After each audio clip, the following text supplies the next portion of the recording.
Hi guys, welcome to Stats Online. We are now in section 2.5 and we're going to be talking about the regression line. What I'd like you to be able to do is I would like you to be able to make a prediction today using the regression line. You can also today, you're going to be able to interpret and calculate the residual. All right, so let's go ahead and start off with the opener that is below. I'd like you to go ahead and try to find the mistake. The correlation between the distance traveled by a hiker and the time spent hiking is R equals 0.09, or 0.9, excuse me, meters per second. Well, the distance traveled by a hiker and the time spent seems pretty positive and potentially could be strong. So what is the mistake? The units are the mistake. The units. The meters per second. Guys, correlation, R value, does not have any units attached, right? It is a number that is between -1 and 1, and it tells us the strength and the direction of our scatter plot and the pattern that is happening, the relationship between the two. So we're not going to say meters per second because there is no units attached to correlation. All right, so I'm hoping that you give yourself a nice title today. There's a lot of things to write down, so please be prepared for that. A regression line is a line that describes how the response variable y changes with the explanatory variable x. And so I want you to take a look at the formula for the regression line. And you'll notice that it's got probably this little funky thing right here, and that is called y hat. And so it reads y hat equals a plus b times x. Y hat is the predicted value for y when we're given a value of x. This might look kind of familiar. It might look to you like slope-intercept form. So like y equals mx plus b. And you might be right, or you not might be. I mean, you are right that it does look kind of similar if that's what you're thinking, except for today or for in stats, the A is actually like the B value, your y-intercept, and then the B is actually the, represents like M, like the number in front of X, this be slope. So I'm pretty sure you're used to seeing linear equations and lines written in slope-intercept form, but statisticians, we like to flip those two. And with the regression line, there is like this y hat because that lets us know that this is a prediction, right? This is our predicted value. And the y hat does let the reader know that we are looking at the predicted value. Okay, so this is all about making predictions because that's what the regression line does. It helps us make predictions. So definitely please pause this video and take some time and write down some nice notes. Definitely the most common use for the regression line is to make predictions. So take a look at this graph here. You'll notice that the regression line is written here of y hat. 38,257, y-intercept, right? Looks about right. Awesome. And then the slope is negative, number in front of x here. So this is represented by this line. So what had happened is there was a sample that was taken of a whole bunch of trucks, and each truck here is represented, a dot is represented by a truck, and how many miles it had on it, and then what the price of that truck is. So someone who would be taking all this data and making a scatter plot would put all of these individual trucks, and then they would calculate the regression line, and from there they can use this line to make a prediction. I mean, is it going to be off? Obviously, each one of these dots is not exactly on that line, but the line definitely does tend to go with this pattern, which is really important because then it helps us make some predictions, which is what we're going to do now. We're going to predict the price of a Ford F-150 if it has 100,000 miles on it. So go to miles driven, try to find 100,000 miles, kind of follow it up and be like, where does this kind of fall at? Fall over near like maybe 20,000 to 25,000, but what exactly would it be? Well, we can use the equation to help us. So what we would do is we could take the 100,000 miles and just simply plug it in for x, right? Because x is our miles driven. So I'd like you to go ahead and do that now. If you have your calculator out, do it. And I'd also like you to write this out as well. We're going to use y hat because it is our predicted value. We're predicting how much a truck would sell for with 100,000 miles. And it would be 38,257. And we're going to subtract and I'm kind of writing it down below. I do apologize. Negative 0.1629, and then we're going to multiply that by 100,000. And when we do that, the truck value is $21,967. And that is a prediction, right? So if you ever want to know like how much your car sells for, and I don't know if you know of a website of like Kelley Blue Book or KBB, and it takes all of the information down, like where you live, takes a lot of statistics about your vehicle, and then it generates a range of what your car is worth, similar to this situation, except we're using the regression line to do so, and the regression line is our prediction. It helps us predict, in this case, the value of an Ford 150. Okay, so let's go ahead and think about, well, what if I had a truck with 300,000 miles on it? Whoa, how much money would I expect that truck to be worth?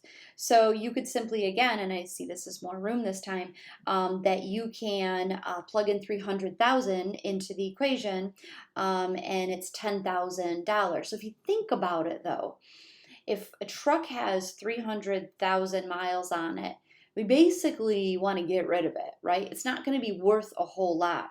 So this seems high to me. This $10,613 seems high. And so we predict that basically we'd have to pay $10,000 just to have someone take this truck off of our hands. Now, this is an example of extrapolation, all right? So I'd like you to write this down definitely in your notes, and you're going to pause after I move this here. Extrapolation, right, is when we use the regression line for a prediction that is far outside of the interval of our x values, and so these predictions are just not accurate. So there's no way that we would pay someone $10,000 to take this truck away when it's not worth really $10,000. It wouldn't be worth it. So please definitely take some time and write this down. And we just want to be careful when we are using the regression line to make a prediction. We just want to be careful of extrapolation. Okay, so let's talk about residuals. So for the last kind of couple slides, we talked about how the line of regression is the prediction, right? And each one of these plots on a graph is like an actual. We plot down the actual. So then there is a difference between the actual and the regression line, and that is called a residual. So the residual is the distance away, the vertical distance away from our actual and our predicted. And so there is a way that we will write that. So our residual is our actual value. So our y value, right? Our actual y value minus our y hat. And that will tell us like how far off our actual value is from our predicted value. And that has the fancy name of residual. So if this is a little bit too fast, please definitely pause, write this down. I draw a nice graph in your notes and do like an actual like the dots here, and draw the line down and actually show each individual residual. Okay. So, so for this particular situation, I want you to think about shaking up a can of soda. Like if you're shaking this thing, and have you ever heard someone say, well, if you tap it a couple times, it won't explode all over?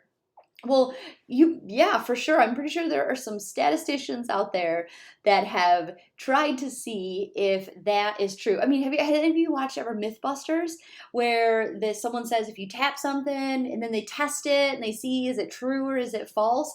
So it's similar situation, right? Okay, so if you notice here, we have tapping time in seconds. So it's not how many taps, but it's like how many seconds of tapping, from 0 all the way to 12 seconds of tapping. And the soda that is remaining. So they're going to measure how much soda is left in the can after it's exploded everywhere. This sounds super messy and something maybe Mythbusters has already done.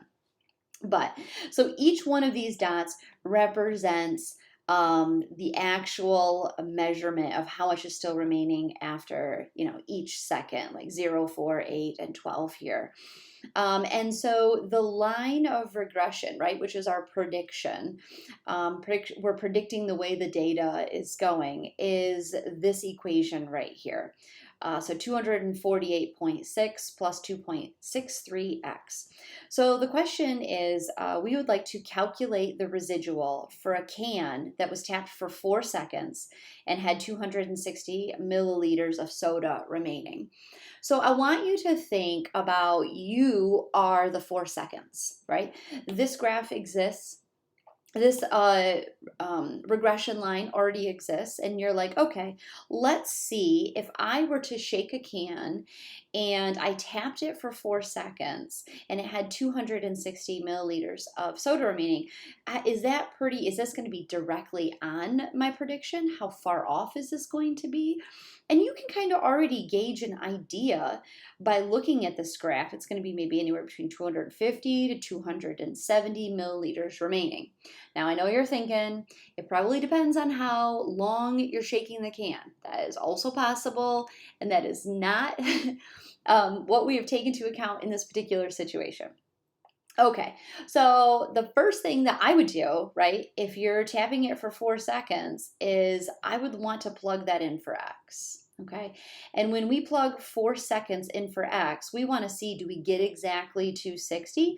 And see what happens from there. So I'm going to take four seconds, I'm going to plug it in for X. And when I do that, I have my Y hat, which is my predicted at 4 seconds, to be 259.12 milliliters. So the predicted, if I tapped for 4 seconds, the predicted is going to be 259.12 milliliters of soda remaining, but we had 260.